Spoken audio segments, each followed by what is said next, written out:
Hello there, and welcome to Phantastic Stories, read by me, Gav Cross.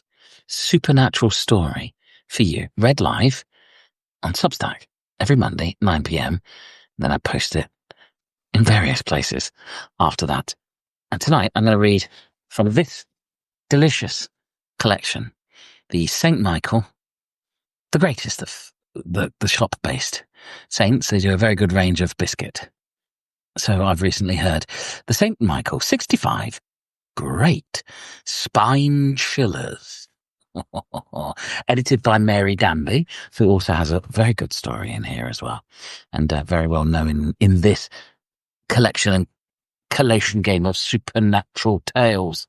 So I'm going to read The Amorous Ghost by Enid, Bagnold. So it kind of a bit of double bubble tonight, a bit supernatural, a little bit saucy. The Amorous Ghost by Enid Bagnold. It was 5 o'clock on a summer morning. The birds, who had woken at 3, had long scattered about their duties. The white, plain house, blinkered and green-shuttered, stood foursquare to its soaking lawns. And up and down on the grass, his snow boots planting dark bolts on the grey dew, walked the owner. His hair was uncombed. He wore his pyjamas and an overcoat. And at every turn, at the end of the lawn, he looked up at a certain window, that of his own and his wife's bedroom, where, as on every other window on the long front, the green shutters lay neatly back against the wall and the cream curtains hung down in heavy folds. The owner of the house, strangely and uncomfortably on his lawns instead of his bed, rubbed his chilly hands and continued his tramp. He had to watch on his wrist, but when the stable clock struck 6, he entered the house, and passing through the still hall, he went up to his bathroom. The water was lukewarm in the taps from the night before, and he took a bath. As he left the bathroom for his dressing room, he heard the stirring of the first housemaid in the living room below, and at 7 o'clock he rang for his butler to lay out his clothes. As the same thing had happened the day before, the butler was half prepared for the bell, yawning and incensed, but ready dressed. "Good morning," said Mr. Templeton, rather suddenly. It was a greeting which he never gave, but he wished to try the quality of his voice. Finding it steady, he went on, and he gave an order for a melon from the greenhouse. For breakfast, he had very little appetite, and when he had finished the melon, he unfolded the newspaper. The door of the dining room opened, and the parlour-maid and housemaid came in and gave him their notice. "Month from today," repeated the parlour-maid, to bridge the silence that followed. "It's nothing to do with me," he said in a low voice. "Your mistress is coming home tonight. You must tell her of these things." They left the room. "What's the matter with those girls?" said Mr. Templeton to the butler, who came in. "They haven't spoken to me, sir," said the butler, untruly, "but I gather there has been an upset." "Because I chose to get up early on a summer morning?" asked Mr. Templeton with an effort. "Yes, sir, and there were other reasons." "Which were?" "The housemaid," said the butler with detachment, as though he were speaking of the movements of a fly, "has found your bedroom, sir, strewn with clothes." "With my clothes?" "No, sir." Mr. Templeton sat down. "A nightgown?" he said weakly, as though appealing for human understanding. "Yes, sir." "More than one?" "2, sir." "Good God," said Mr. Templeton, and walked to the window, whistling shakily. The butler cleared the table quietly and left the room. "There's no question about it," said Mr. Templeton under his breath. "She was undressing behind the chair." After breakfast, he walked down his 2 fields and through a wood with the idea of talking to Mr. George Casson. But George had gone to London for the day. Mr. Templeton, faced with the polish on the front door, the polish on the parlour-maid, and the sober look of the Morning Post folded on the hall table, felt it was just as well that he had not, after all, to combine this incredible story. He walked back again, steadied by the air and exercise. "I'll telephone Hetty," he decided, "and make sure that she is coming tonight." He rang up his wife, told her that he was well, that all was well, and heard with satisfaction that she was coming down that night after her dinner party, catching the 11:30, arriving at 12:15 at the station. "There's no train before at all," she said. "I sent round to the station to see, and owing to the strike, they run none between 7:15 and 11:30. "Then I'll send the car to the station, and you'll be here at 12:30. I may be in bed, as I'm tired." "You're not ill?" "No. I've had a bad night." It was not until the afternoon, after a good luncheon and a whisky and soda, that Mr. Templeton went up to his bedroom to have a look at it. The cream curtains hung lightly, blowing in the window. By the fireplace stood a high-wing grandfather chair, upholstered in a patterned rep. Opposite the chair and the fireplace was the double bed, on one side of which Mr. Templeton had lain working at his papers the night before. He walked up to his chair, put his hands in his pockets, and stood looking down at it. Then he crossed to the chest of drawers and drew out a drawer. On the right-hand side were Hetty's vests and chemises, neatly pressed and folded. On the left was a pile, folded but not pressed, of Hetty's nightgowns. Mr. Templeton noted the crumples and creases on the silk. Evidence, he said, walking to the window. "There's something happened in this room after I left it this morning. Oh, and the maids believe I found a strange woman's nightgowns crumpled on the floor. As a matter of fact, they are Hetty's nightgowns. I suppose the doctor would say I'd done it myself. In a trance. 2 nights ago," he thought, looking again at the bed. It seemed a week. The night before last, as he lay working, propped up on pillows and cushions and his papers spread over the bed, he had glanced up, absorbed, at 2 o'clock in the morning, and traced a pattern on the grandfather chair as it stood facing the empty gate, with its back towards him, just as he had left it when he had got into bed. It was then that he had seen the 2 hands hanging idly over the back of the chair, as though an unseen owner was kneeling in the seat. His eyes stared, and a cold fear wandered down his spine. He sat, without moving, and watched the hands. 10 minutes passed, and the hands were withdrawn quickly, as though the occupant of the chair had silently changed its position. Still he watched, propped, stiffening on his pillows, and as time went on, he fought the impression down. "Tired," he said. "One's read of it. The brain reflecting something." His heart quietened. Cautiously, he settled himself a little lower and tried to sleep.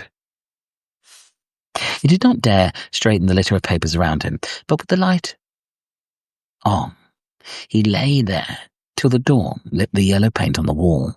At 5, he got up, sleepless, his eyes on the back of the grandfather chair, and without his dressing gown or slippers, he left the room. In the hall, he found an overcoat and his warm snow boots behind a chest, and unbolting the front door, he tramped the lawn in the dew. On the second night, last night, he'd worked as before. So completely had he convinced himself, after a day of fresh air, that his previous night's experience had been the result of his own imagination, his eyesight and his mind hallucinated by his work. He had not even remembered, as he had meant to do, to turn the grandfather chair with its seat towards him. Now, as he worked in bed, he glanced from time to time at its patterned and concealing back, and wished vaguely that he had thought to turn it round. He had not worked more than 2 hours before he knew that there was something going on in the chair. "Who's there?"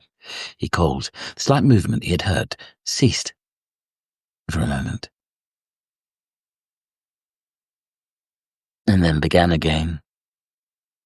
For a second, he thought he saw a hand shoot out at the side, and once he could have sworn he saw the tip of a mound of hair showing over the top. There was a sound of scuffling in the chair, and some object flew out and landed with a bump on the floor.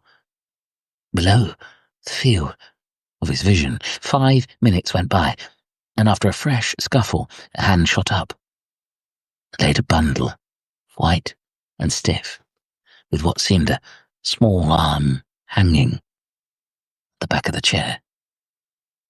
Mr. Templeton had had 2 bad nights and a great many hours of emotion when he grasped that the object was a pair of stays with a suspender swinging from them. Something bumped unevenly in his heart. A million black motes like a cloud of flies swam in his eyeballs. He fainted.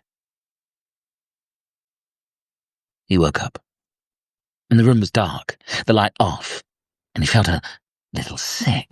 Turning in bed to find comfort for his body, he remembered that he had been, in the middle of the night, in a crisis of fear. He looked about him in the dark and saw again the dawn on the curtains. Then he heard a chink by the washstand. Several feet nearer to his bed in the grandfather chair. He was not alone. The thing was still in the room. By the faint light from the curtains, he could just see that the visitor was by the washstand. There was a gentle clinking of china and a sound of water, and dimly he could see a woman standing. Undressing? He said to himself.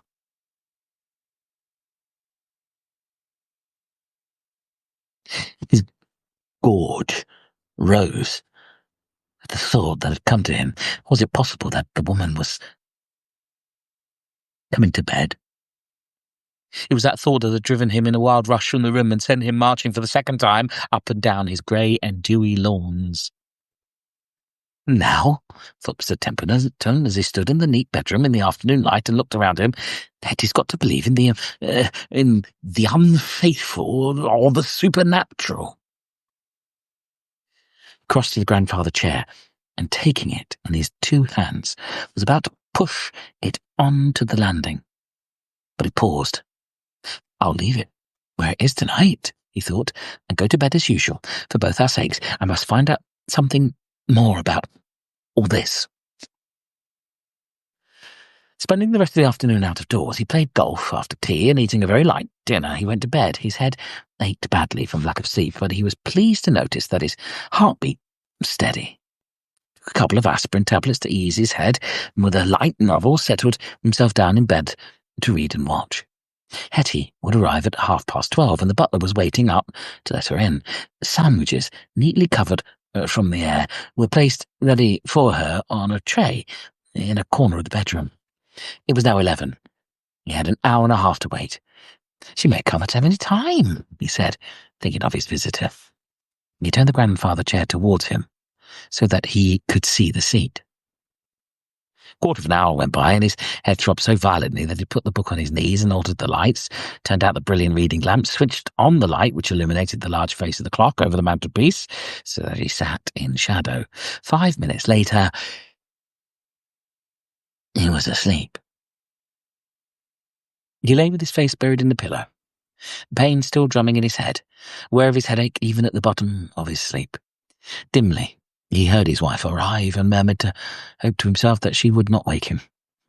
A slight movement rustled around him as she entered the room and undressed, but his pain was so bad that he could not bring himself to give a sign of life, and soon, while he clung to his half-sleep, he felt the bedclothes gently lifted and heard her slip in beside him. Feeling chilly, he drew his blanket close around him, and it was as though a draught was blowing about him in the bed, dispelling the mists of sleep and bringing him to himself. He felt a touch of remorse at his lack of welcome, and putting out his hand, he sought his wife's beneath the sheet. Finding her wrist, his fingers closed round it. She was cold, strange, icy. From a stillness and silence, she appeared to be asleep. A cold drive from the station, he thought, and he held her wrist to warm it as he dozed again. She's positively chilling the bed, he murmured to himself. He was awakened by a roar beneath the window and the sweep of a light across the wall of the room. With amazement, he heard the bolts shoot back across the front door. On the illuminated face of the clock over the fireplace, he saw the hand standing at 27 minutes past 12. Then Mr. Templeton, still gripping the wrist beside him, heard his wife's voice in the hall below. The Amorous Ghost by Enid Bagnold, read by me, Gav Cross. From this delicious collection, the St. Michael, the patron saint of the supernatural, 65 great spine chillers collected by Mary Danby. I do love that colour, and I love how it's been like shelf faded as well. It's got some age to it. It's not a very old book, but it's a good book. Lots of it. What did you think of that story? Did you enjoy it? Let me know. I always like your comments and thoughts. Thank you for your follows and your subscriptions and your likes and your shares. I do this every week. I never intend to charge for it. I love telling you stories. It also helps me because I tell stories live. You won't see this, I'm sure, in time, but I'll be at Cholton, as in Cholton and Wheelies, in Manchester with my show After Supper Ghost Stories. That's this Saturday. Then I'm on a mini tour across the Midlands with that this autumn, with some more shows for next year. So you can follow me on Substack, YouTube. My link tree has links to all of my shows. But if you enjoyed it, then a little comment and a little engagement really helps get this out there, because I want people to enjoy these stories. Come back on Monday, Substack, live, and if you need to bring somebody to hold their hands because you're feeling a bit nervous, make sure you ask permission first.